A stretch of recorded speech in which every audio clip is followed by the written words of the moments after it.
नमस्कार दोस्तों, मैं हूं अर्पित और एक बार फिर से आपका स्वागत है। उत्तर प्रदेश में 10 विधानसभा सीटों पर उपचुनाव होने हैं, जिसे 2027 में होने वाले विधानसभा चुनाव के सेमीफाइनल के रूप में देखा जा रहा है।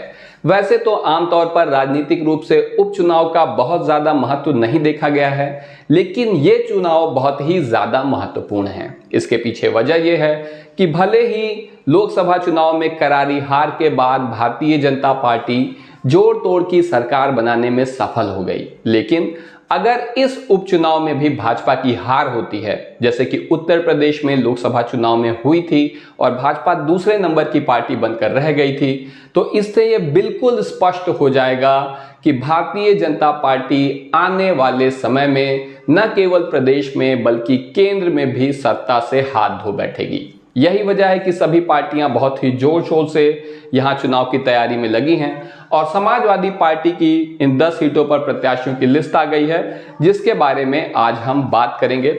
आप बताइए कि ये प्रत्याशी कितने मजबूत हैं, जीतने में कितने सफल रह सकते हैं, और अगर आपका कोई सुझाव होगा तो वो भी आप दीजिएगा। तो सबसे पहले हम बात कर रहे हैं सीसामऊ विधानसभा सीट की। सीसामऊ के 3 बार के विधायक रहे हैं इरफान सोलंकी, जिनको एक मामले में सजा हो गई है और जिस वजह से इनकी विधायकी चली गई है और अब यहां पर उपचुनाव होने हैं। तो आप यहां देख सकते हैं कि नसीम सोलंकी, जो कि इरफान सोलंकी की पत्नी है, उन्हें समाजवादी पार्टी यहां पे अपना प्रत्याशी बनाने की तैयारी कर चुकी है, जिससे कि सिंपैथी का भी सहारा मिल जाए। इसके अलावा यहां पर इरफान सोलंकी काफी लोकप्रिय रहे हैं और मुस्लिम मतदाताओं की संख्या बहुत ही ज्यादा रही है, जिस वजह से आसानी से सपा यहां जीत जाएगी। यहां पर पिछली लगातार 5 बार से समाजवादी पार्टी का कब्जा है इस सीट पर, तो यहां मेरा मानना है कि समाजवादी पार्टी आसानी से चुनाव जीत जाएगी और नसीम सोलंकी यहां पर विधायक बनेंगी। अगला है मिल्कीपुर। तो आप देखिए, मिल्कीपुर में जो है बहुत ही महत्वपूर्ण सीट है। अयोध्या के सांसद अवधेश प्रसाद मिल्कीपुर से विधायक हुआ करते थे, अब क्योंकि वो सांसद बन गए हैं तो ये सीट खाली हो गई है, इस पर चुनाव होना है। मिल्कीपुर एक सुरक्षित सीट है।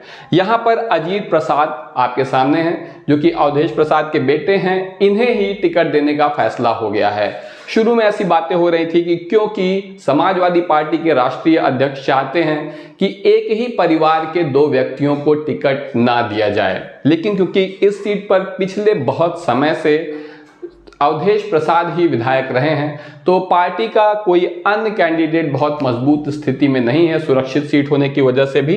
तो अवधेश प्रसाद के बेटे यहां पर चुनाव लड़ने जा रहे हैं इस सीट से, इनका टिकट बिल्कुल फाइनल है। इसके अलावा अगली सीट है कुंदरकी। कुंदरकी सीट पे कई सारे प्रत्याशी, कई सारे दावेदार इकट्ठे हैं। हालांकि यहां पर भी समाजवादी पार्टी की जीत लगभग पक्की ही समझिए, लेकिन यहां पर जो सपा का प्रत्याशी कौन होगा, इसमें आप देख सकते हैं कि एक तो हाजी रिजवान है, जिन्हें आप स्क्रीन पर मेरे सामने देख रहे हैं।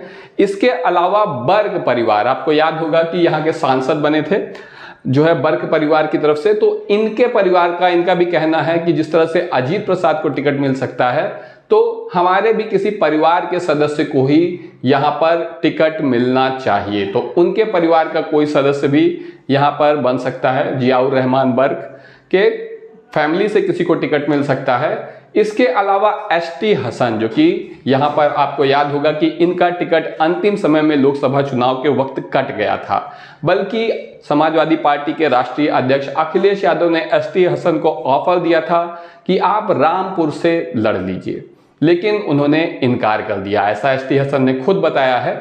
और अब वो कह रहे हैं कि मुझे कहीं पर सेटल किया जाए, तो कुंदरकी से उन्हें टिकट मिल सकता है, इस बात की भी संभावना है, लेकिन बहुत ज़्यादा संभावना नहीं है। ज़्यादातर उम्मीद है कि हाजी रिजवान को ही यहाँ पर टिकट मिलेगा। अगला मिले चाहे जिसे, यहाँ पर जीतेगी सपा ही। अगला है कटहरी। कटहरी की सीट की अगर हम बात करें तो आप देख सकते हैं कि यहाँ पर कई नाम सामने हैं, जैसे कि आपके सामने यहाँ पर भीम निषाद हैं। भीम निषाद को सुल्तानपुर से लोकसभा चुनाव का टिकट मिला था, लेकिन अंत समय में इनका टिकट काट दिया गया और एक बार फिर इन्हें आश्वासन तो मिला है, लेकिन एक बार फिर से ऐसा लग रहा है कि इनके साथ ऐसा ही होगा, क्योंकि श्रेया वर्मा जो कि लालजी वर्मा की बेटी हैं, और शोभावती वर्मा जो कि लालजी वर्मा की पत्नी हैं, इन दोनों में से किसी एक को यहाँ टिकट मिलने की प्रबल संभावना है। लालजी वर्मा एक मजबूत नेता है, इसमें कोई शक नहीं है। इसके अलावा अब यहाँ पर अजीत प्रसाद का और अवधेश प्रसाद का जो एग्जाम्पल सामने खड़ा हो गया है, उसकी वजह से ये कह के कि एक ही परिवार के एक से अधिक सदस्यों को टिकट नहीं देंगे, ये वाली संभावना अब बची नहीं है। तो ऐसे में श्रेया वर्मा को यहाँ पर टिकट मिल सकता है। शंखलाल माझी भी लड़ाई में हैं और भीम निषाद भी लड़ाई में हैं, लेकिन फिलहाल श्रेया वर्मा को बढ़त हासिल है।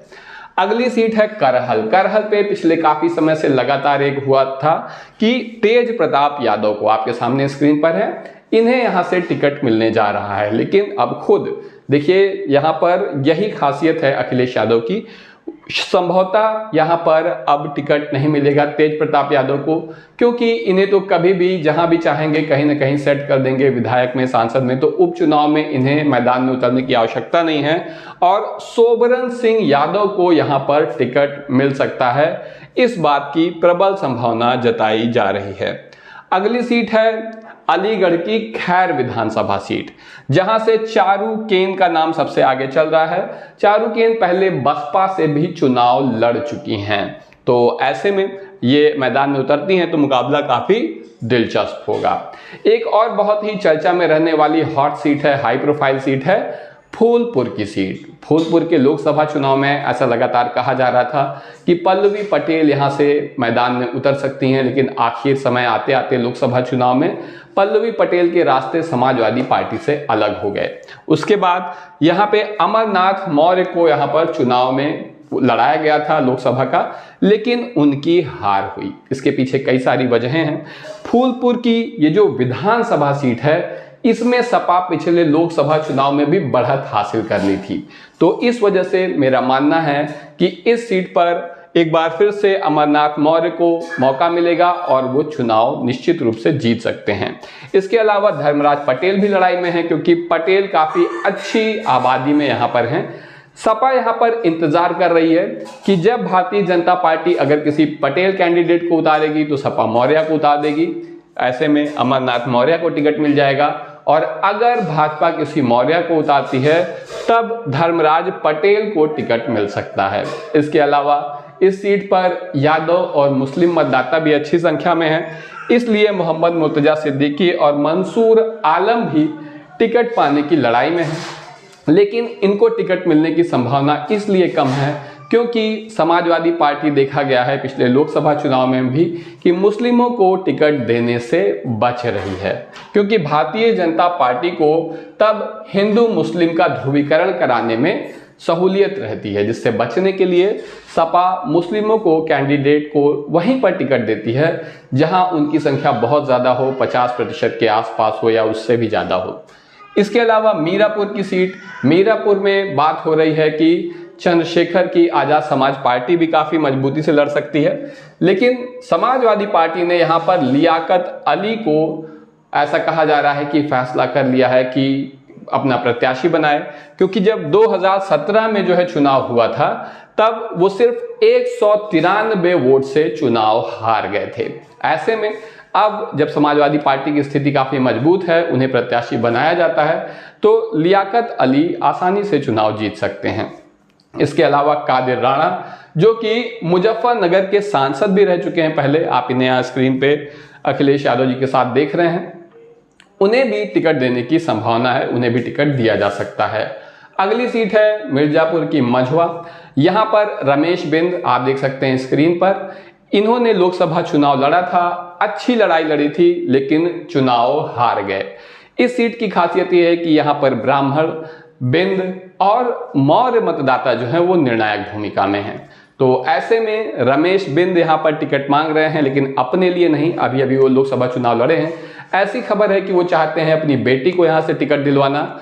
इसके अलावा दामोदर प्रसाद मौर्य भी यहाँ पर फाइट में हैं। रोहित शुक्ला भी टिकट मांग रहे हैं, लेकिन रोहित शुक्ला 2 बार जो है चुनाव लड़ चुके हैं और हार चुके हैं, तो ऐसे में हो सकता है कि उन पर एक बार फिर से भरोसा न जताया जाए। तो इनमें से किसी एक को टिकट मिलेगा। सबसे ज़्यादा संभावना है रमेश बिंद की बेटी को यहाँ से टिकट मिल सकता है। और आखिरी ये जो सीट है गाजियाबाद, गाजियाबाद सीट, यहां पर आपको बता दूं कि भारतीय जनता पार्टी की स्थिति बहुत ही मजबूत है और ये सीट भाजपा उपचुनाव में भी जीत जाएगी। समाजवादी पार्टी की योजना यह है कि ये सीट कांग्रेस को दे दी जाए। हालांकि कांग्रेस सीट तो बहुत ज्यादा मांगती है, लेकिन उसके पास प्रत्याशी रहते नहीं हैं और सपा ने भी कांग्रेस से यहां पर 5 सीट मांग रही है। सपा ने कहा है कि केवल 2 सीट दे सकते हैं, वो भी तब देंगे अगर कांग्रेस भी महाराष्ट्र में और हरियाणा में समाजवादी पार्टी को टिकट देती है, तब उसे चुनाव लड़ने देती है तब। तो ऐसी स्थिति में गाजियाबाद की सीट कांग्रेस को मिल सकती है।